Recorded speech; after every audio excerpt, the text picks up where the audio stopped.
आपण नेहमी म्हणतो संत कधीच रागवत नाहीत, पण सत्य असं आहे की संत रागवत नाहीत, ते न्याय करतात. ही कथा आहे विनोद नावाच्या एका व्यक्तीची. विनोद श्रीमंत होता, पण अहंकाराने भरलेला.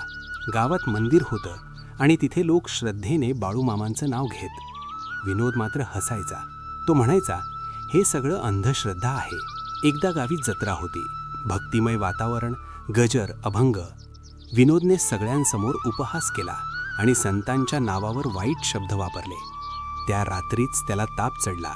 डॉक्टर बदलले, औषधं बदलली, पण फरक शून्य. 3 दिवसांनी तो बिछाण्यावर पडला. शरीर थरथरत होतं, डोळ्यात भीती. त्याने आईला बोलवलं आणि म्हणाला, आई, माझ्याकडून मोठी चूक झाली.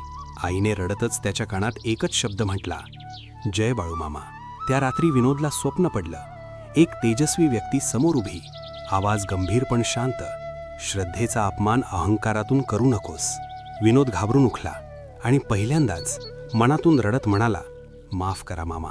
सकाळ झाली आणि ताप उतरला. आज विनोद सांगतो, तो राग नव्हता, तो मला योग्य मार्गावर आणण्यासाठी दिलेला धडा होता. म्हणून लक्षात ठेवा, संत कधीच अन्याय करत नाहीत, पण अहंकाराला माफही करत नाहीत. जय बाळूमामा.